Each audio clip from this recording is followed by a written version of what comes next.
Masters of Evaluations, an advanced and President's Distinguished Toastmasters Club. We meet the first and third Fridays of each month at 9 a.m., like right now.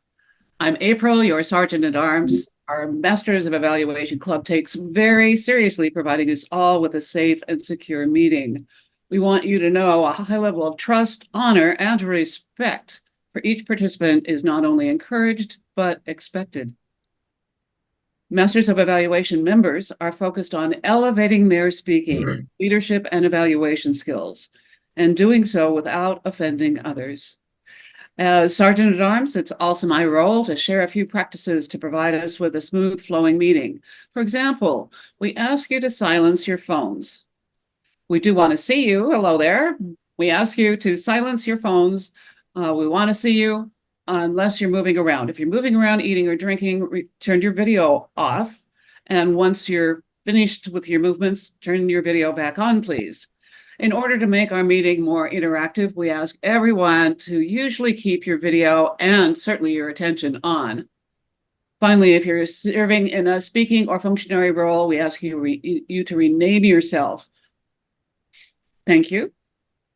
These few recommendations will ensure we all have an enjoyable, comfortable, and memorable visit together. And we're recording. Again, please remember to turn your phone back on once our meeting has concluded.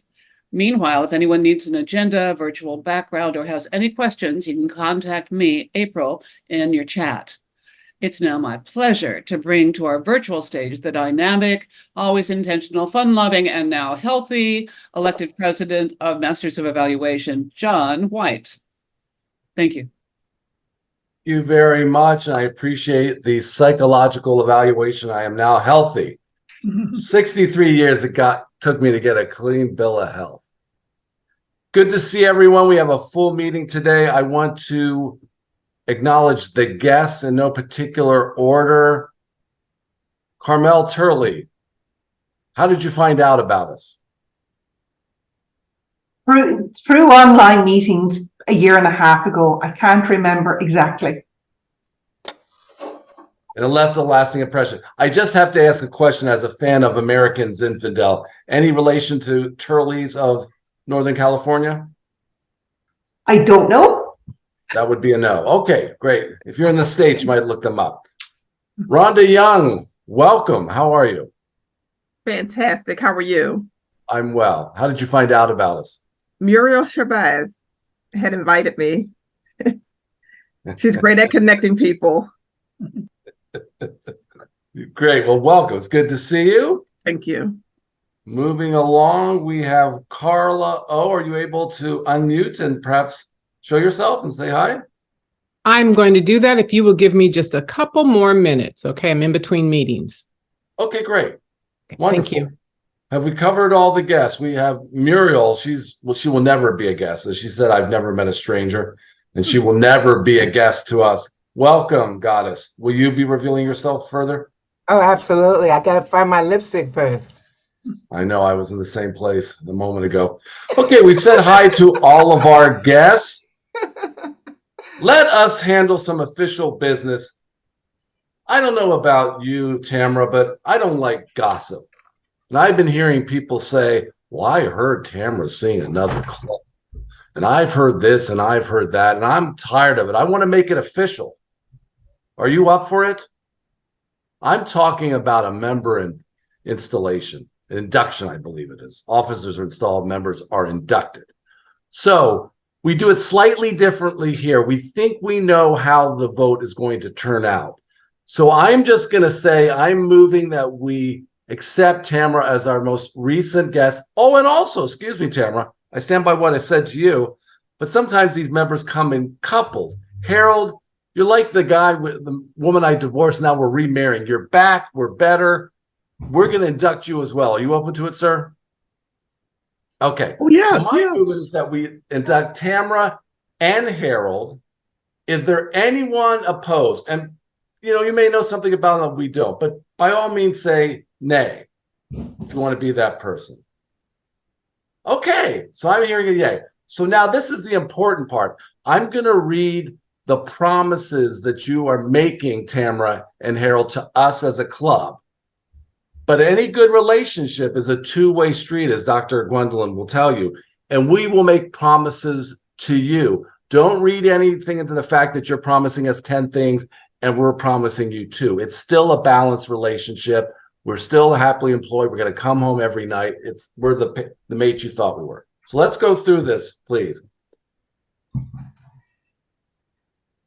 Okay. A Toastmasters promise from Tamara Evans and Harold G. As a member of Toastmasters International and Masters of Evaluation, I promise to attend club meetings regularly, to prepare all of my projects to the best of my ability, to prepare for and fulfill meeting assignments, to provide fellow members with helpful, constructive evaluations, to help the club maintain the positive, friendly environment necessary for all members to learn and grow, to serve my club as an officer when called upon to do so. Don't forget that. To treat my fellow club members and our guests with respect and courtesy in accordance with everything that April Isham said earlier today. To bring guests to club meetings so we can see the benefits of Toastmasters membership offers, to adhere to all the guidelines and rules for all Toastmasters educational recognition programs, to act within Toastmasters core values of, we know them all, integrity, respect, service, and excellence during the conduct of all Toastmasters activities. Tamara, what do you say to that promise? Yes, I do. I promise to do that. Harold, you've had time to consider. What are your thoughts? After a careful consideration, yes. Wonderful. Members, please focus. Please unmute, because we're going to want to hear from you here momentarily. Do you agree to help Tamara Evans and Harold G. on their journey through the Toastmasters program? And the final question, to provide positive and constructive feedback, encouragement, and a safe place to practice and grow. Do you? Yes, we do. Yes, we do. Yes, we do. Yes, they do. By the powers invested in me by Toastmasters, Vicky Trabosh, and just the universe and all that represents as good and positive in this world, I welcome our newest members. Congratulations. It always feels good to do that. We're growing and we're getting better at evaluations, spreading the word, the good word. It's now my pleasure to introduce the Toastmaster of the day. He was recently minted as a distinguished Toastmaster, and he did a fine job with the agenda and sent out a little addition to prep us for the theme. I don't want to steal his thunder. It's my pleasure to introduce Toastmaster of the day, distinguished Toastmaster. He's a cyclist. He's a sports fan, John Grant. Well, thank you all. It's my honor to be here. So, ladies and gentlemen, Toastmaster fans, and our extraordinary lineup of players and spectators. Now, in 1984, the LA hosted the last Olympics. In 1994, there was a celebration of that event. And the jersey that I wear today was the one I wore as a bicyclist in that celebration. And I don't remember exactly how I got in there, but I found myself cycling Dodger Stadium with some of the most elite cyclists in the world. And that was a lot of years ago and a lot of pounds ago. The next time the Olympics will be in LA is in 2028. So welcome to the Toastmasters Coliseum, where today's match promises to be an international extravaganza, showcasing the favorite holidays from around the world. This can be food, it can be games, but in any event, it's game day here at our Toastmasters arena. And we're geared up for a slam dunk of speeches, evaluations, and impromptu challenges that will rival the excitement of any major sports event. Now, stepping onto the virtual field, we have our Zoom master, the maestro orchestrating the play-by-play action, the one and only Ray Sweeney. Ray ensures that our online game is seamless, creating the perfect environment for us to score communications and leadership touchdown. Ray, please give us a little rundown about what you'll be doing. Thanks, John. And it's all allegedly, by the way, allegedly. But yeah, as the Zoom master, my first time in the role this evening, it's my job to turn up early, to fix all the chairs 20 minutes before we arrive, to sweep the floor, make sure the air conditioning's on. Oh, hang on a minute. We're virtual. Okay. So you're all in your chairs. Okay, great. Well, co-host the meeting with the wonderful Victoria. Make sure the agenda's in the chat for your own convenience, and anything else you might need. If anybody needs to come in or leave, then we can handle that as well. Back to you, John. Thank you, Ray. Now, heading up our coaching staff, we have our general evaluator, Judith Ferber, and she's flanked by a dynamic duo of evaluators, Jesper McQuindang and Harold G. And these experts will be analyzing the plays, offering feedback, and guiding our players towards the winning goal of improvement. Judith, please tell us how you're going to be doing your job and your analysis. I am going to, as a general evaluator, I will introduce the evaluators when the time is there. And also at the end of the meeting, I will make a general evaluation of the meeting, and also the functionality report at the end of the meeting. That's what I'm going to do. Thank you. Thank you, Judith. Now, in the language of power play, we've got the triple threat player, Dr. Gwendolyn Abington, serving as our word of the day grammarian and awe counter. Dr. Arvington is here to spice up our language game and keep a keen eye on our linguistic fouls. Gwendolyn, I understand you're our triple threat. How will you do that? Thank you, John. Today, as the grammarian, I will be looking for grammatical errors such as so's, ahs, double clutches, and so I will be playing out in the field in this ball game in a festive way, which is the word of the day, festive. We can use other versions of festive, such as feast, festivity. Any version of those three will be what I will be looking for. Also, I will be looking for special phrases, something that catches my attention that each of the speakers might say today. In a sentence, we might hear something like, my home looks festive during the holiday. Make it about, just as John said, food. It can be about a tradition that you may have during the holidays, etc. I look forward to hearing the word of the day. And in MoE, we usually put a number on it. So I'm going to put a number of 25 times. Let's go play ball. Back to you, Mr. Toastmaster. Thank you, Gwendolyn. Well, I certainly will try to make this a festive gameplay, and we may have a feast or two to talk about as well. Now, on the clock, we have an impeccable Helen Wehrmuth, our timer extraordinaire. Helen ensures that each player has their time on the field, making this meeting a well-paced and thrilling event. Helen, tell us about your role. Thank you very much, John. Yes, I aim to keep us all on track this evening or morning, wherever you may be. So why do we time our speeches? Well, timing our speeches, keeping them on schedule, demonstrates practice, perfection, and skill. So when I believe there's two speeches this evening, well, today rather, Victoria, 5 minutes to 7 minutes. So when she reaches 5 minutes, I will be the green card. And then at 6 minutes, the yellow. And when she reaches 7, the red card. And then an extra 30 seconds, just to wrap it up. And then we have John at 3 to 4 minutes. Again, similar format, minimum 3 minutes at green, 3.5 minutes yellow, and 3 minutes at red. I'll also be timing the table topics, which is 1 minute minimum, maximum of 2 minutes.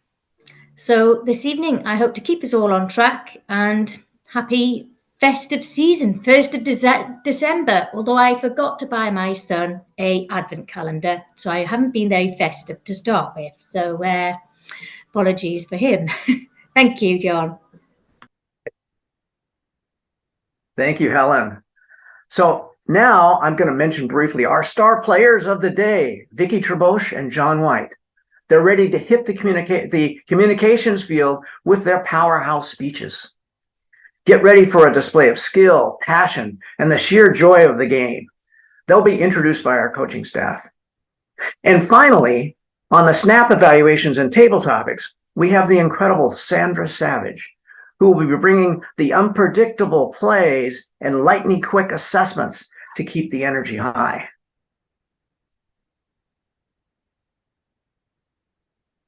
So, Toastmasters fans, whether you're a seasoned player or a first-time spectator, gear up for an exhilarating match that celebrates the global tapestry of favorite holidays and showcases the finest talents in communication and leadership.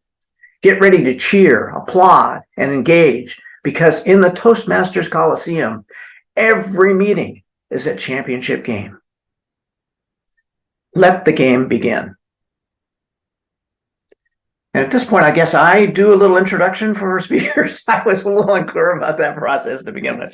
So if that's introduce Jesper to talk about what he's going to be watching for, and then you give the intro. Okay. Jesper, will you tell us what you're going to be watching for here?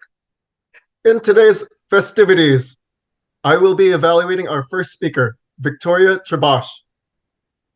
In her pathways, persuasive influence, she will be working on level 4, mentoring. And Vicky will be using Monroe's motivated sequence pattern for her speech. And there are 5 different items for this. First, attention. Does this grab us into the message? 2, need.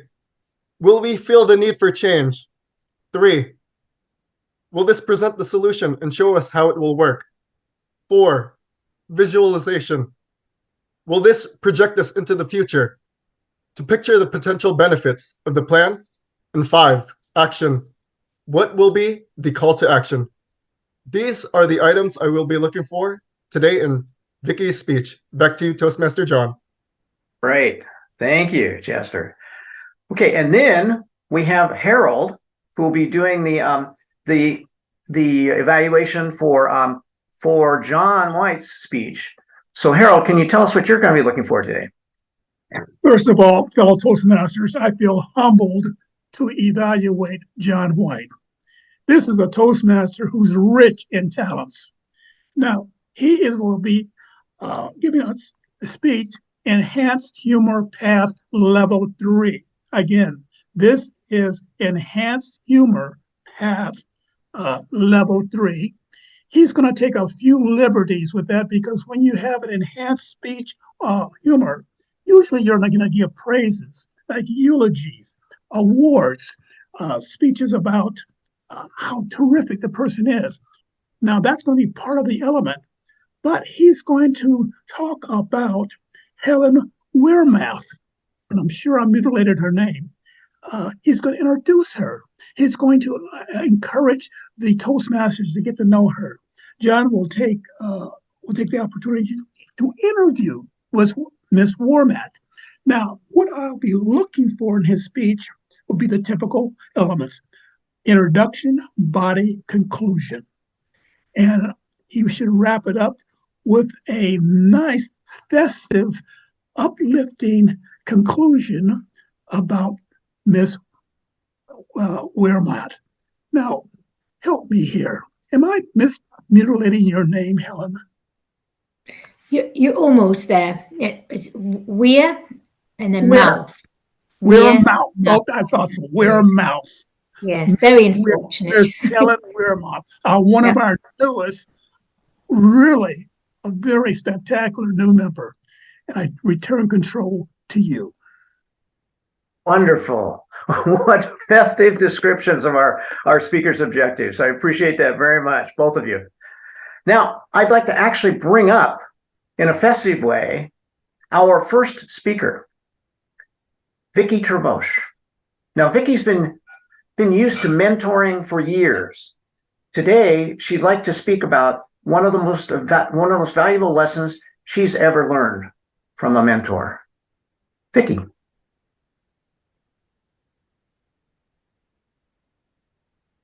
At this festive time of year, Toastmasters, do you think about giving to charities? I do. Do you know there are 1.5 million public charities in the United States? In Oregon alone, there are 24,000 charities. One of these charities is the Oregon Food Bank, whose motto is their mission is to eliminate hunger and its root causes because no one should go hungry. What an important topic that we face as human beings, that we have hunger in the United States. And there's three things they suggest you do. They suggest you take action about it, you volunteer, and you donate. Time is precious, and sometimes donating is the best solution. And of course they want money. They need our money. And what we do is we give. In the 1990s, I was a bank executive. And at that level, you're expected to raise a lot of money. The Oregon Food Bank had a capital campaign, and I was charged with raising $100,000 by myself. $100,000 is a lot of money. Now, I know a lot of people, and I thought, okay, I can do this. I have a plan. I'm going to talk to my mentor. My mentor was an older man who was extremely wealthy and connected in Portland. We had met a few years earlier when I had solved a problem for him. He had called through the attorney, they contacted me as a fiduciary, and I solved a problem for him. And he said, I want to meet you. So I went down to his office at the top of the building, and I met this man who was so kind and so wise, and we began to talk. And he was incredibly supportive of me, and he would give me advice all the time in a true mentor fashion. And I realized I had a hole-in-one with him to give me $100,000. Called his office, set up a meeting, told him what it was about. I said, I'm raising money for the Oregon Food Bank. He said, come on in. I got this. Well, I learned a lesson, because what I did was ask him for $100,000. I explained the issues. I gave him background. I told him what it was about. And I said, I'd like $100,000. And he said, no. I said, why? He said, Vicky, I don't see the hungry. That knocked me over. Now, I didn't think of it as, well, he's just not connected. He doesn't care about the homeless. He cared about what he cared about. And what he cared about and gave millions of dollars to was the arts. He and his wife gave anonymously. They cared for things. But I had asked him for something that he didn't see. He didn't see the hungry. What a valuable lesson to learn. To not ask people for something that they're not passionate about. Now, I'll let you know, I did go on to raise that $100,000 the hard way. 1,000 here, 10,000 there. I got a truck from Freightliner, which was where my husband worked. Connections help. And I eventually raised $100,000. But the most important thing to me was this idea of my mentor, who was honest. My mistake for thinking, oh, I've got this. He'll give me $100,000. How often do we go to the wealthy and do that? Expect them to make the difference, when in fact, they may not care.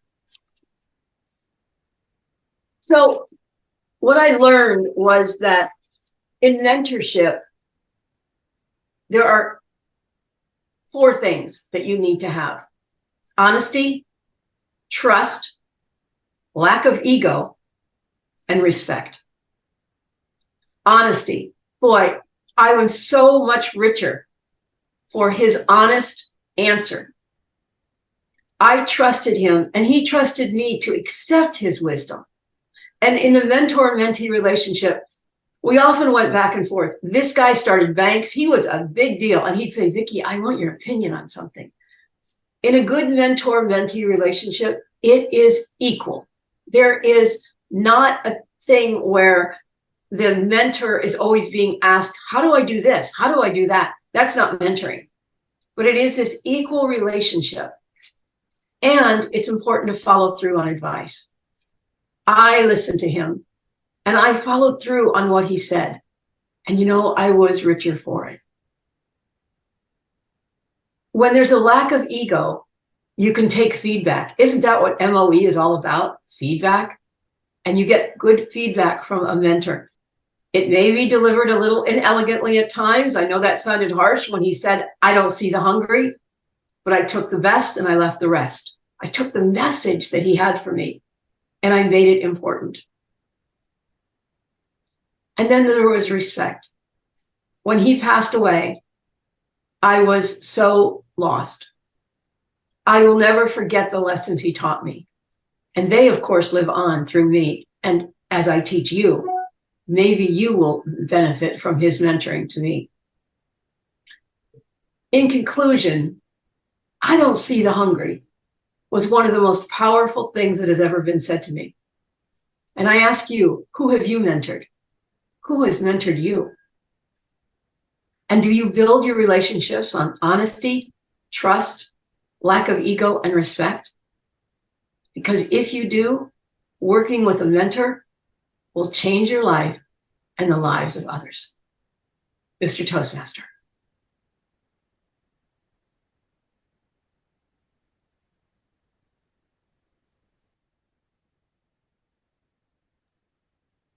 Thank you, Vicki. That was wonderful. Wonderful.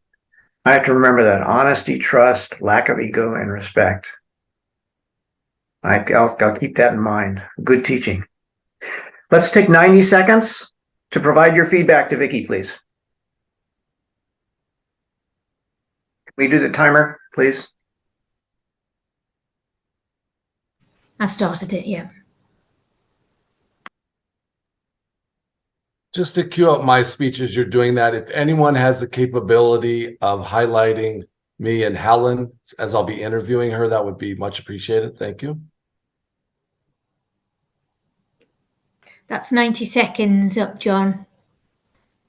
That's 90 Great. seconds gone. Thanks. Great. And maybe we could have a second person time this portion as Helen's a timer and a participant in this. And also, John or Harold, thank you for the introduction. I want to add to the introduction so I can give you some background information on Helen so that the question makes sense. So with that, Mr. Timer, Madam Timer, don't kick in until I'm done with the introduction and I ask the first question. We all know that Helen Weirmouth joined MoE in October 2023. But the question is, how well do we know Helen Weirmouth? Today, I'm working on engaging humor, and my sole focus is to get to know Helen better by asking her some questions. Now, since joining MoE in October 2023, Helen has attended every MoE meeting and has always served a role, including her Toastmaster of the Day at our last meeting, where she received rave reviews. Helen hails from Cumbria or Mickley, Great Britain, depending on who, where did this go? Depending on who tells the story. And speaking of telling stories, Helen started her public speaking journey as a children's storyteller. She's a proud mom, yes, mom, not mother, of a 12-year-old boy who attends a speaking group with Helen. Additionally, she has been a funeral celebrant for 7 years, giving over 100 eulogies, and she is a town crier for her hometown. No need to Google, MoEers. I'm sure I'm going to ask some follow-up questions on those two subjects. Please help and welcome me and the lady of the moment, Helen Weirmouth, Presentation Mastery 4. Do you have Well done. Welcome, Helen. It's my privilege to ask you some questions. Let me just address the obvious question. Town crier. At first, I thought, Helen doesn't appear to be overly emotional and certainly not in a social setting. And then I found out that a town crier is a person employed by a town to make public announcements or proclamations, usually by shouting in the streets. Now, Helen, in Los Angeles, you could get thrown in jail or a mental institution. So please explain town crier. Yes, the town crier. It was a year and a half ago, and there was a competition in my hometown in the market square to turn up, read a proclamation, and give it your all. I'd quickly YouTubed how to project my voice and, right from the diaphragm. And I thought I'll go for it because I was starting the public speaking with the funerals and the storytelling. And I think it's a fantastic way to be able to public speak in lots of different arenas. So I went for it and I got it. There's two of us. There's myself, who's 4'11", and another gentleman who's 6'6". So we look like a right pair. But it works well because he has the power, and I seem to come across as a little bit more theatrical. So we're a good team. Great. Thank you for that. Didn't mean to rush you, but I want to get some more information out of you. Funerals celebrate giving numerous eulogies. I get so many questions about that, but I guess the question to me is it just a job or a paycheck like some of us look at our job? Or I'm wondering, is it rewarding, or is there moments where it can sort of touch your soul because you have the awesome responsibility of helping loved ones see someone off? How is that job? It has completely changed my life. So it is definitely not just a paycheck. Of course, money helps, but it is not the cause. Like I say, it has changed my life completely. I see life in a completely different perspective because it can be taken away in a second. And I have met families in great pain, and seeing the physical pain that they're going through and also explaining to me the regrets that they have in life has really changed my life around, and I seize it. Life is way too short, and I don't want too many. I don't want any regrets at the end. So I say go for it because I see it and I've learned from them. That's beautiful. I've got to ask the question. You've been in children's storytelling and you're the town crier. So clearly you're not averse or nervous with public speaking or public screaming. So why did you join Toastmasters? Why? It was more as the funerals. As much as I work with one family at a time, I work with the eulogy that I craft together, but I'm stood behind a lectern and I have the story that I've written. And although it is still terrifying, I don't think I'll ever get used to that. But the reason for Toastmasters, I wanted to sort of push myself on more impromptu speaking and things like that, because, well, funerals are certainly not impromptu speaking, and I wanted to improve on that. So I noticed your path is presentation mastery. You've joined Masters of Evaluation. What are your goals associated with joining MoE, and how can we all support you in your journey? We love that you're here, but we want you to stay a long time.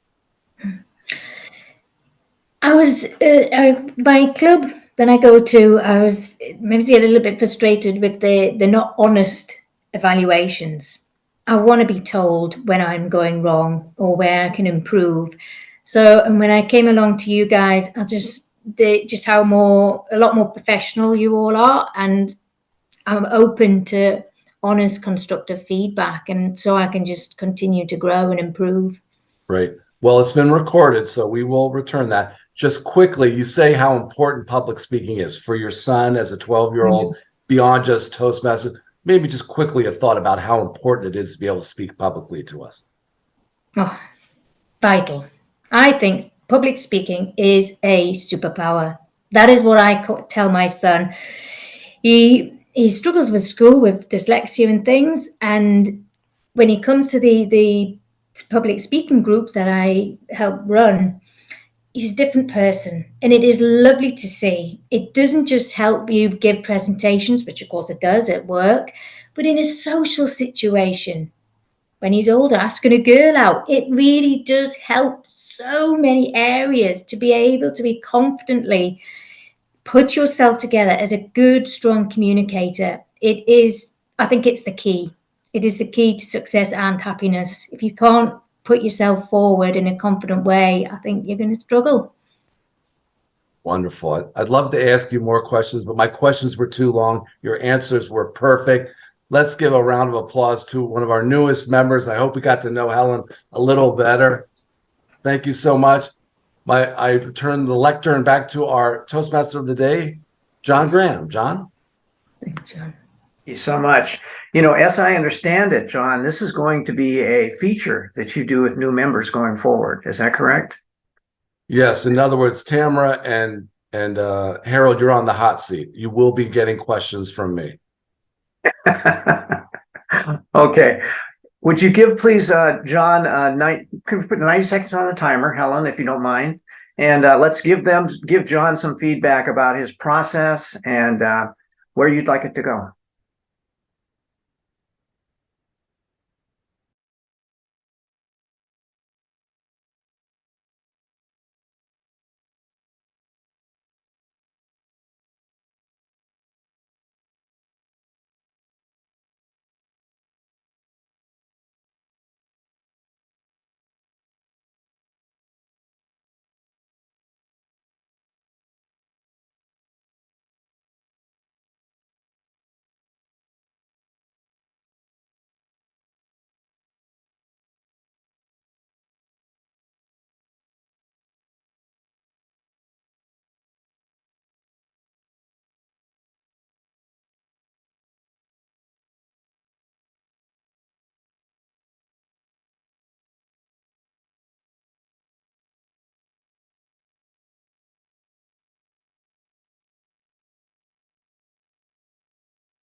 That's it, folks. 90 seconds gone.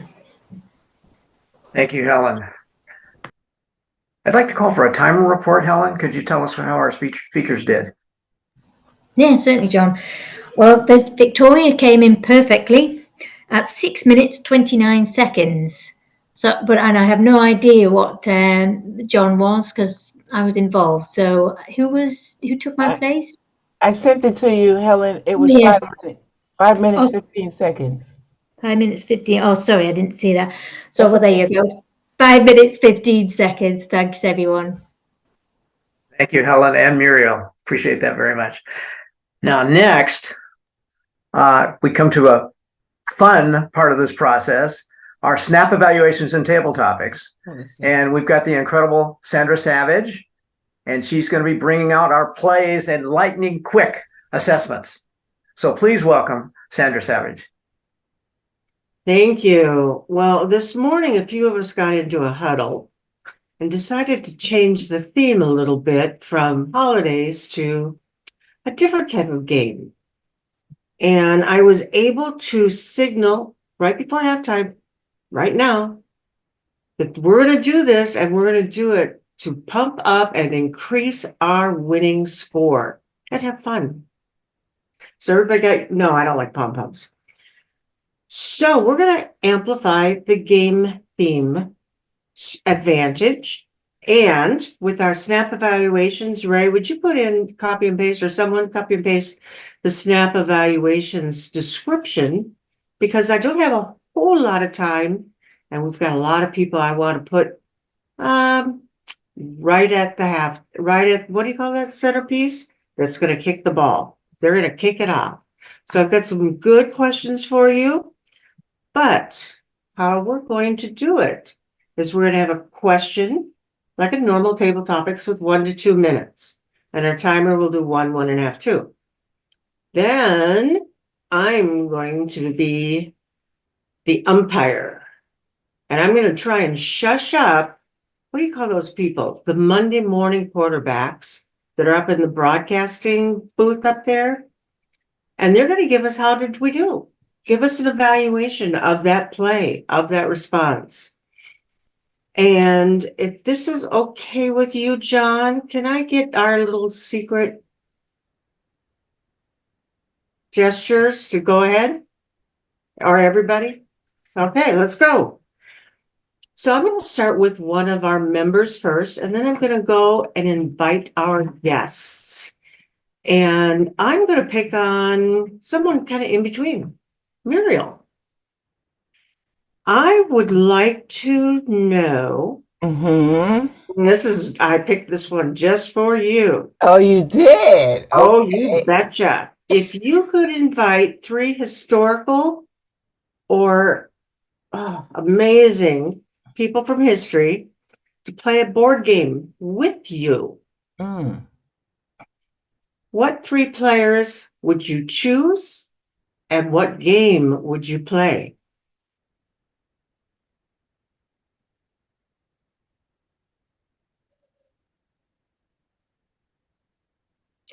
I would definitely pick Jimmy Carter, past President Jimmy Carter.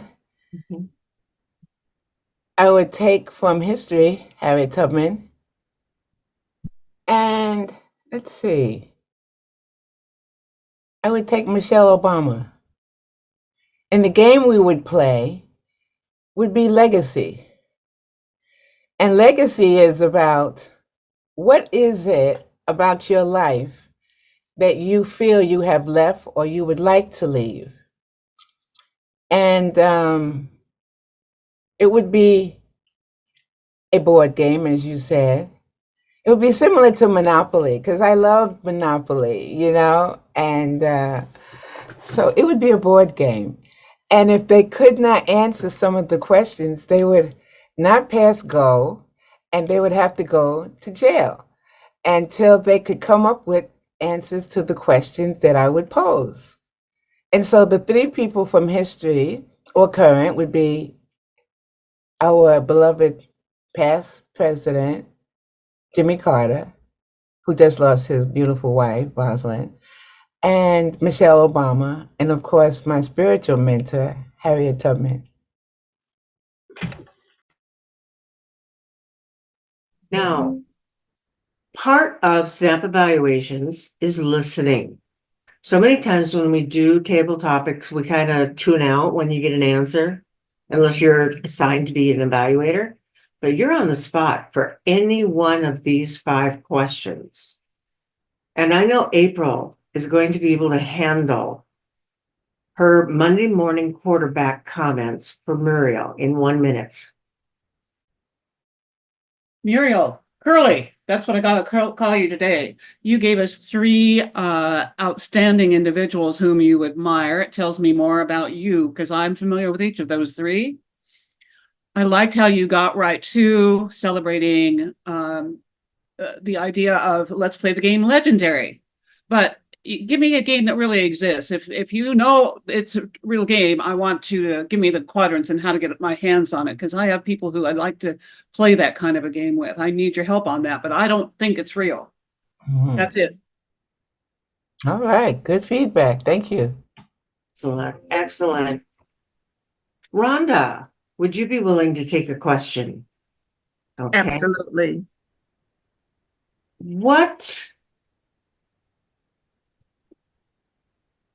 Okay, it takes a second here. In a real life version of a classic board like Monopoly or Scrabble, there are landmarks or words. But what if you were to make one about your hometown or your favorite memories? What would be on that board? And give me some incentive to be more curious. Monopoly, such a classic, venerable, and time-honored game. I am so fortunate to live approximately 40 minutes from where the game is based, and that is in New Jersey, specifically around Atlantic City. See, I am a native of Philadelphia, living in South Jersey, just across the bridge from Philadelphia. I have family in Atlantic City whom I treasure. My grandmother was one of the first employees of Resorts International Casino many, many, many moons ago until the day she transitioned to the afterlife. So Atlantic City, with all of its landmarks, holds a special place in my heart. One that I treasure is Pennsylvania Avenue because that's where my family has 4 houses. And I have just rediscovered Atlantic City, having gone there as a child, having stepped away, but have returned back because there's many new casinos and new things to do. I especially love the Borgata Hotel. I enjoy lounging at the beach bar at Bally's. And I certainly love going shopping at the Tanger outlets. So if I wanted to entice you with something, it would be to sleep well in the Borgata, to chit-chat it up and enjoy libations with friends at the beach bar, and to ultimately shop till you drop at the Tanger outlets. Okay, Rumbi, it's Monday morning. Would you like to give some feedback to Rhonda? Rumbi, are you there? Yes, I'm here. Unfortunately, I won't be able to give the feedback because I was just driving just now, so I was a little bit distracted. Perhaps I can do the next one. All right, we'll keep both hands on the wheel. All right. All right. I am going to pass the ball over to Vincent then. I don't see the ball. Where's the ball? It was a fastball. Yes. I loved your views of language. Transitioning to the afterlife. Well, isn't that something? Helen, take a note, please. And also, shop until you drop. Now, this is something, again, which I find perfect. Maybe you want to work a bit on different speeds because your voice is clearly audible, but perhaps sometimes, have you ever been to Atlantic City? Have you ever lost money in the casino there? Something like that would perhaps connect you better with the audience, but well done indeed. Thank you. Now I'm going to be looking the other way for a second. Let someone volunteer who loves food almost as much as I do to take the next question. Just raise your hand. Or I'll pick on caramel because that's one of my favorite flavors, caramel. If you were to invent a game that you play while you make a big family meal during the holidays or every day of the week, what would that game look like or smell like when you landed on that square? And what is your spice? The game I'd have is the game would start with everything sweet. Then we go to main course and then we go to starters. That's what I'd do. So I like sweet. And as you said, my name is Caramel. So caramel, I'd probably serve lots of caramels to start with. So I reckon it would have to be a game for kids and food. And I would be introducing them to so much sugar. And they would eat so many caramels, a little bit about, the guy years ago who, he told you to smoke and smoke and smoke and then you get sick. So yeah. I'd give them caramel after caramel after caramel. They would puke. They'd never eat chocolate again. They'd go home very high, very sick, but their parents would thank me. Not that night, but in the future. Excellent.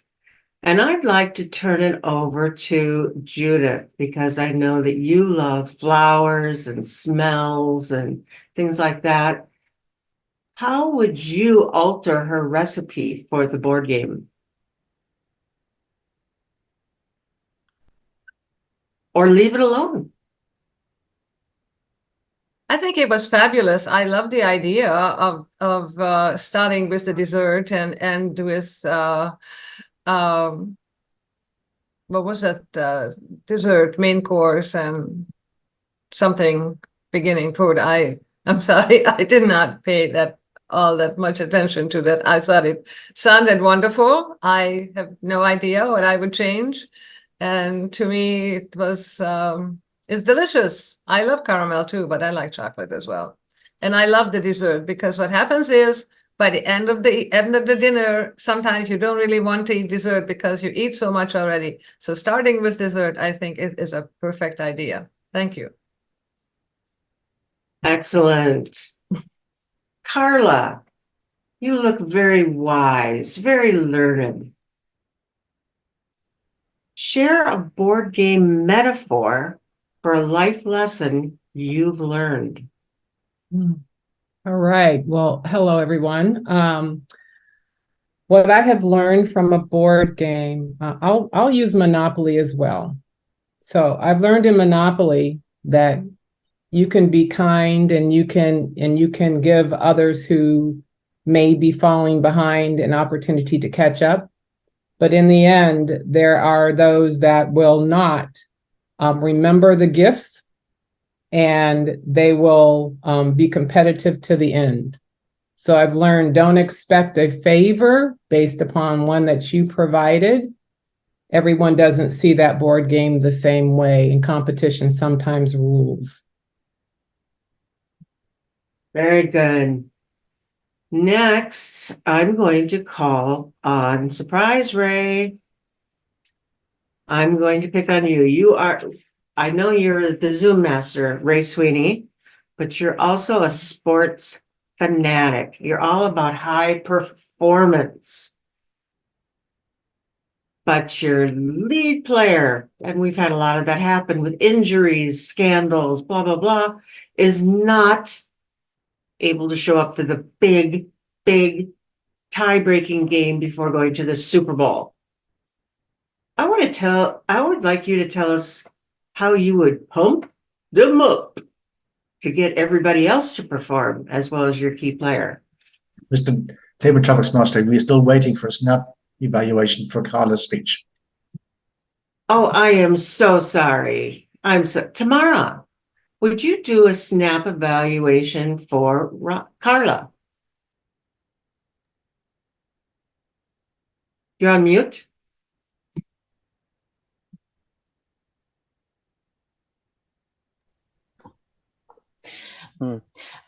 Carla's idea was very interesting, unusual, exciting. And all the time she was speaking, I was thinking, well, if I was asked, what would I say about my favorite games? Sports is not really my cup of tea, but there are two games which I really love. It's Scrabble and it's Jeopardy. And when I first came to America, when I started watching Jeopardy, I was thinking, what are they talking about? What is all that? The same feeling I have now. You are asking questions and I'm thinking, I don't understand what you are looking for.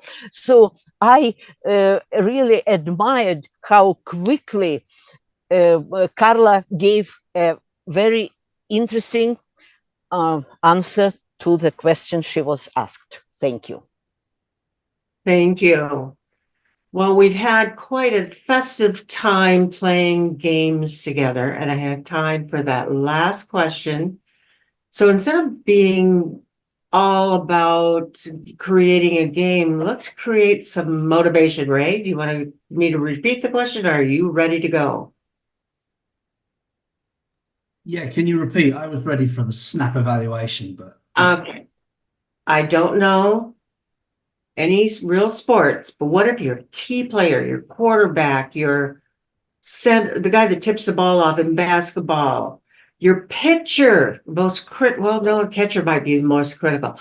The most critical person on your team isn't going to show up. You've got to get into the huddle and motivate the rest of the team. And since you're a motivating person and a sports fanatic, how and what would you say to your team to give them that infusion of energy and confidence? Well, it's funny you mention that, Table Topics Master, because we're in for a fantastic festive feast tonight. We're going to throw off the shackles, and we're going to, as a team, MoE are going to hit the beach. We are going to form the MoE Water Polo Championship, and all of us are going to play. Now, hands up here, who wants to be splashing around in 32 degrees centigrade water with the sun beaming down on you? Let's see those hands in the air. Can I get a goalie? Who's going to be in goal for my team? Can I get a striker? Who's going to be in striking position? There we go. All we need is a referee. John set us up with the format for the day so he can ref the match. We're all going to get in the water, 32 degrees, have a splashing good time. Who's up for that? Hands in the air. Back to you, Sandra. Thank you, Ray. And I know even though John is Toastmaster, I don't think that smile could have gotten any bigger when Ray was answering. So would you please give him your snap evaluation, which will wrap up the session, and I will toss the ball back to you at that point. Sure. Let's see, Certainly, Ray, I love, sorry. It's you, John. Okay. Oh, Jon White. No, you, John Graham, as Toastmaster. Like I said, your smile got you in trouble. And I can't pass the ball again? Oh, darn. Give it to Jon White, our referee, our goalie. What did you choose, John, and what would you change? I wanted to field the question. Can I just say, it was fine, Ray. You fielded the team. We'll play the match. We'll probably win. You're better than that, man. You're inspirational. This is where you say, Michael Jordan is injured. Scottie Pippen, you can't have a headache. Yes, we need Jordan to win all of the games, but tonight he's not here. Who's got it? You're in the NBA. You're one of the top 300 people in the league. You can do it.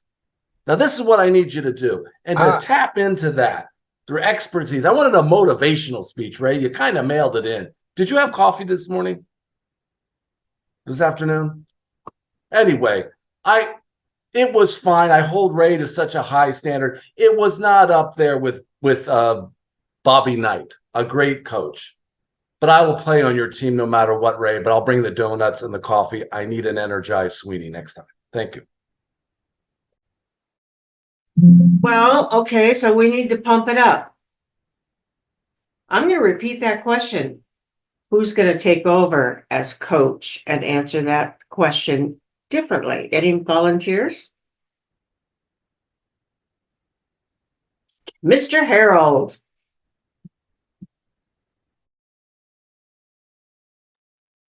As a coach, one thing you want, win. You have to get out there and write your name in the history books. We only have one man that's out. You are the stars, and you can be great. And if you play with your heart, get out there and be ruthless. That's right. Look at yourself and say you're going to tear them apart. Give it all, leave it all on the field. Don't do it for me. Do it for you, because there'll be history books, and you want to be able to tell your kids, I was there when the star was ill. I became the star. You all are stars.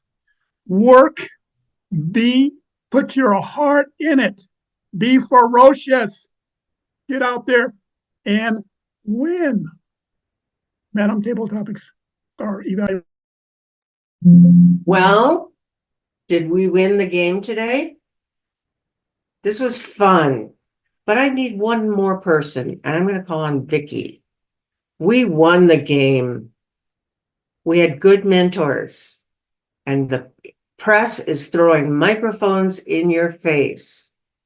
Instead of taking all the credit, would you just give us a short soundbite for the press as as the final evaluation of our table topics and winning members. Press, first I'd like to thank Harold G. for his outstanding motivation. Now, the trouble with Harold is he was smiling through that. There's just a bit of a smile. And I would like you to be more ferocious, Harold, because winning is about the team. And the team came through today. I want to thank all the players, those who sat on the bench, those who played on the field, those who cheered from the sidelines. We are as strong as our weakest member, and the MoE fighting team pulled it off again. Thank you so much. Now I'll take questions from the press. Well, you know what? We need not questions, but a wrap up of our time for table topics. Helen. Thank you very much, Sandra. For today's event, our timings have come in at our first player, Muriel, at 1 minute 25 seconds, answering the question, which 3 historical people would she enjoy playing a game with? April, who evaluated her, came in at 35 seconds. And then our next speaker, Rhonda, with the question, what would be on your board? Rhonda, you came in at 1 minute 51 seconds. And to evaluate her, we had Vincent, who came in at 46 seconds. We then had player Carmel answering, what's your game or your meal, your spice? She's a little bit short, but still coming in at 48 seconds. Evaluator Judith, you came in at 37 seconds, so perfect within that 1 minute. Carla, you answered the share a metaphor from a game you have played. You came in at 43 seconds. Tamara, you evaluated her and you came in bang on 1 minute. Ray, you had us all waking up and motivating us, answering the question, how to motivate the rest of your team. You came in at 1 second shy, 59 seconds. Jon White, evaluating him, 57 seconds. And Harold, I was a little bit short off the mark there, so I'll put you down at 45 seconds, but I was just enjoying that smile of yours. But you answered with, as a coach, motivating your team. And Vicky, you evaluated Harold and you came in at 43 seconds within that minute. So thank you everyone. Well, you know, for not being someone who likes sports, I had a good rally of a good time. This was very festive. We even had a little feast in there and we had festivity. And Muriel reminded me not only be strong, but be ferocious. However, I like the word audacious. You choose and have fun with it. John, back to you. John Graham.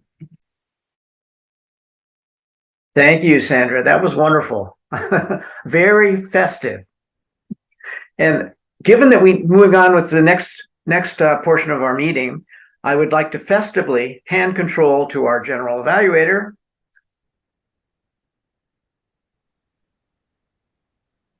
Thank you, John. And I think that yes, Judith.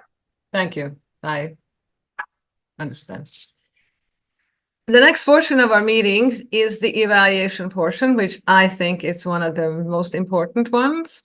So then the speakers will learn what they did well and how they could possibly improve their speeches next time. So our first evaluator is Jasper McGindang, who is going to evaluate Victoria's speech. Jasper, you're on. I had asked him for something he didn't see. This would be the turning point for Vicky to learn the lesson of what a great mentorship relationship entails. In this speech, Vicky had developed the message with Monroe's motivated sequence. And again, 5 steps, that is attention, need, satisfaction, visualization, and action. And I'd like to share what resonated with me today. First was attention. Did it pull me in? And yes, it did.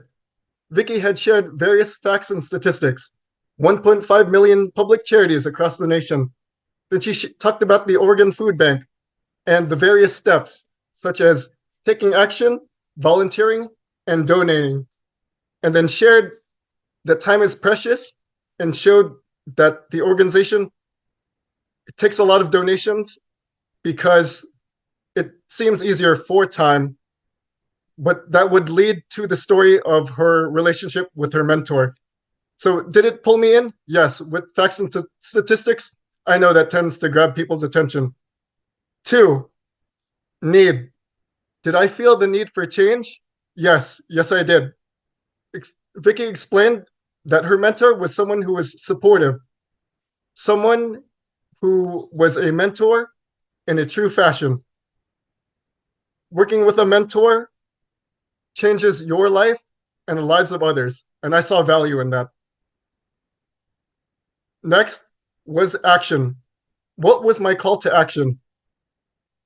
For me, I learned to search for the right values in a mentorship relationship: honesty, trust, lack of ego, and respect. How did Vicky learn this? It was through that experience where she had to raise money.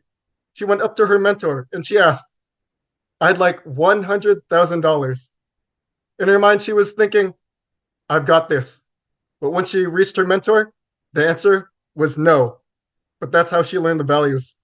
So as far as what was my call to action, do I know what to look for? Yes, it is those values. Now, what suggestions can we experiment with? I would go to visualization. What is the potential impact of the solution? Vicky, you did an excellent job at showing the right values.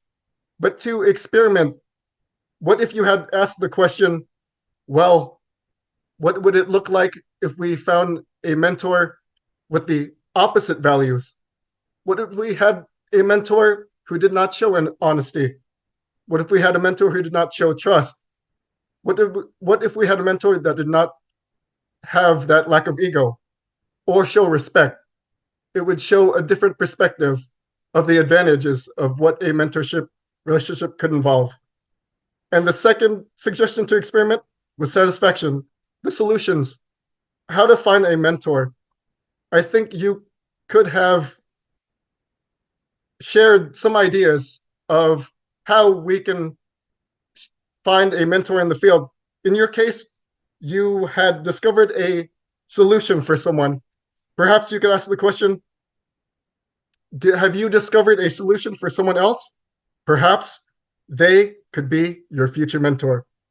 So overall, I had asked him for something he didn't see. Vicky, based on your speech today, I see the hungry. Great job today. Back to you, Toastmaster Jon. It's actually me. Actually. Yes, back to you, Judith. Thank you, Jasper. Our second evaluator is Harold G., who is going to evaluate Jon White's and Helen's interviews. Good morning, fellow Toastmasters, and particularly Jon White. Jon White, as I mentioned before, is working on Enhanced Humor Path Level 3. And he was interviewing Miss Helen Wearmouth. Now, he did a skillful job in setting up the interview and asking her questions. And Miss Wearmouth, really, because she has a smorgasbord of talents, so festive, so interesting. She's a town crier. She defined a town crier. She's a mother. First of all, he asked the obvious question, where are you from? She's from Great Britain, a city in Great Britain. And she's a mother. She also is a town crier. What is that? She explained that. She pointed out even to give you a visual, how she's about 5 feet tall, and a person like who apparently is a town crier with her is 6'6". She gives eulogies of all things. That's right. She is a person who gives eulogies. She tells children's stories. And she believes public speaking is a superpower. You learn how to use public speaking, you have a superpower. Now, Jon is so talented. He makes all of this sound very interesting because he steps back. He lets her do the talking. He let her just goes from talent to talent. What else do you do? What I find that could have been better, and Jon White is a talented speaker now, the conclusion. I expected more power in the conclusion, but he ran out of time, which is unusual for a skillful, talented speaker like Jon White. But the person he's interviewing is so talented. A town crier, a person who gives eulogies, a children's storyteller, a mother, a public speaker. Very fascinating speech. I enjoyed it very much. And as I said, I felt the conclusion could have been stronger, but he simply ran out of time. I return control to you, Ms. Judith Farber. Thank you, Harold. That seemed to be that is sort of happening here. Anyway, thank you so much for the evaluations. And now we're going to have the functionality report from the word of the day. Let's find out how many of used the word festivities, which I also forgot. Gwendolyn, you are on. Thank you, Madam General Evaluator. This was a plum pleasing, to borrow from David Pitchen, meeting that we had today. I saw a team in this effort to use festivity, feast, and festive. We did reach our 25, so thank you all for participating in chat as well as verbally. We did have a winner of the word used 6 times by our brilliant Toastmaster, John Graham. So thank you for that. Some words that I found interesting. I found from Helen being a town crier and a eulogist. I found from Victoria when she evaluated Harold to tell him to be more ferocious. And she used the term Mo's fighting team. Helen said public speaking is a superpower. Tomorrow, sports, not my cup of tea. Judith used the phrase delicious, starting with dessert. I'm for that. April, give me a game that's real, when she evaluated Ariel. Carmel gave us sweets first, lots of caramel. Harold, don't do it for me. You all are stars. And he used the word ferocious. Vincent, don't see the ball. Where's the ball? One improvement was vocal variety. He was the one evaluator in this round that gave an improvement for people to take home in the table topics. Change the game, Sandra said, and be audacious. Rhonda is 40 minutes away from Monopoly that's based in New Jersey. Carla used Monopoly as well, and she used the term competition rules. And lastly, but not least, Muriel Shabazz had the three, and I know each of these, and I thought it was beautiful. Michelle Obama, Jimmy Carter, and Harriet Tubman. Invite me to that game when you have it with these. Back to you, Madam General Evaluator. Thank you so much, Gwendolyn. Your quite extensive report on this was interesting. And now I'm going to do a little short evaluation of the meeting. First, I certainly appreciated the game and sports of this theme, which I really cannot relate to, because the only sport that I actually watch and I have done is tennis. I have no idea about baseball and football. Sorry, I never got to that point. But it certainly was very interesting.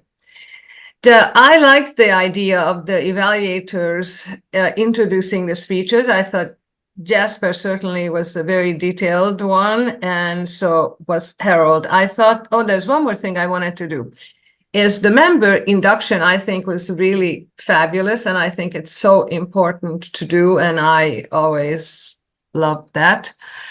And the Toastmaster promise as well, so that we all get involved into the process. Spotlighting the speaker and evaluation, I thought it was really great, and I think we should do this regularly. It's a good thing to know who is speaking, just in case we forgot. As far as the interview concerned, I think that the idea that Helen is writing and speaking eulogies, it should come up a little bit more in the interview, because frankly, I forgot by the time the interview what she's doing. And so that, I think, would have been a good thing to emphasize. And the fact is that who is she speaking, doing eulogies? I would have liked to know at least one of her stories that she writes, just a little bit about the stories. So then I know a little bit more about her. So I think that I would have formed the interviews just a little bit differently, but certainly it's an interesting idea to have new members interviewed, so we learn some things about people in general. The board games were actually fun, table topics. The only board games I personally play is backgammon, which I seem to be addicted to somehow for so many years. And but there was a great question, and I certainly learned a great deal. There's one of the things that happens once we have an international audience. So if you're speaking about something that that some people may not play at the other end of the world, tell us what it is. And it's like the New Jersey. I mean, it's wonderful to live there, but people sometimes have no idea where it is, what they do, and what we should learn about it. So that would be a good thing. So everybody learns something.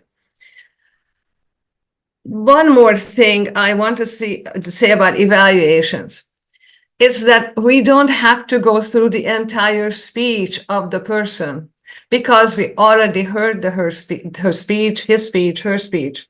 So let's just narrow this down really seriously, 2 things that we really liked, 1 sentence and some suggestion at the end, instead of rehashing the whole entire story.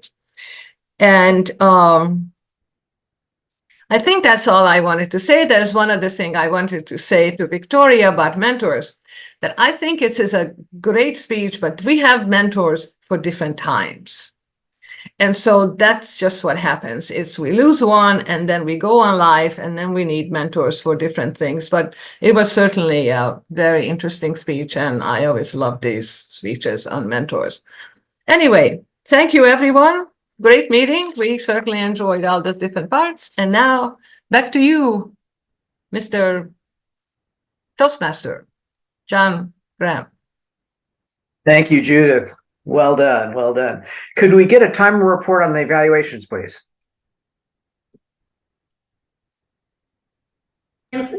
Certainly, John, yes. So the evaluation, Jesper evaluated Victoria and he came in at 3 minutes 40 seconds. And Harold evaluating Jon, you came in at 2 minutes 39 seconds. Thanks very much. Thank you, Helen. And now, I guess Toastmaster fans, guess this was fun. And thanks for putting up with a little bit of the game analogies and a little bit of food analogies too. We just witnessed an electrifying Toastmasters match. And we wrap up this session, we can't help but marvel at the diverse playbook of favorite holidays, favorite games from around the world that unfolded before us. And as the final buzzer sounds, I'll pass the ball, puck, turkey, whatever, back to our illustrious president, Jon White. Thank you, Jon. Great. Thank you, Jon. A round of applause for Jon. It was well done. Your first Toastmaster stint at Master Evaluation? Yes, for first time here. Yeah. Inaugural is wonderful. An excellent job. Let's all, Muriel, I just want to make sure you got your lipstick on. Okay, you look camera ready to me. Let's all smile. We want a club photo here for Jesper. Let me know, Jesper, when it's over. I will take the photo, and everyone look at your camera, and perfect. Thank you, everyone. Great. Dr. Gwendolyn, we've been asked for a final count on Festive and its various derivatives. Yes, it was 25 if we just count inside before reports were going forward. There were 2 more as reports were going forward. So we ended at 27. Wonderful. So well done, everyone. Thank you so much.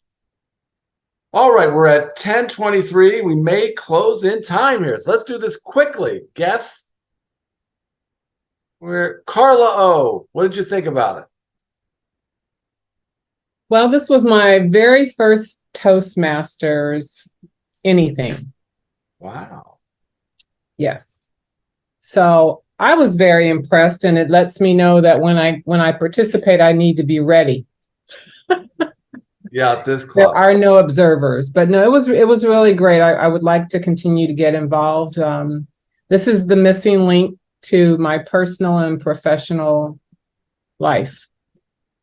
So I'm hearing you like this meeting better than Monopoly and those that don't return your kindness in They life. do not return my kindness. We do return the kindness. We meet the first and third Friday at the same time. So please join us again. We're open to membership. That'd be great to have you. Rhonda Young, what did you think? Was it up there with Atlantic City and Boardwalk? It wasn't a gamble, but it was festive. I really enjoyed today's meeting. I thought that you all embodied the naming of your club, which is Masters of Evaluation. I love that Table Topics respondents received an evaluation because that's the missing component, I think, in traditional meetings. This gives everyone that opportunity to learn, grow, whether it's by experience or observation. So kudos to you all. This was a good use of my time today.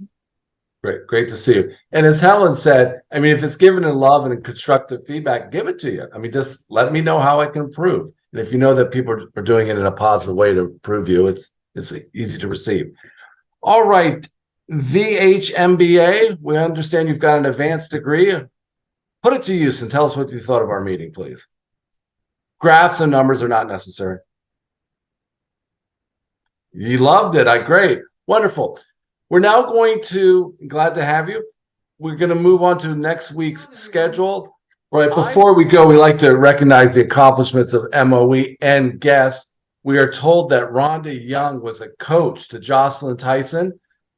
Congratulations for that. Thank you for those contributions. Another way put, Rhonda's rate just went up.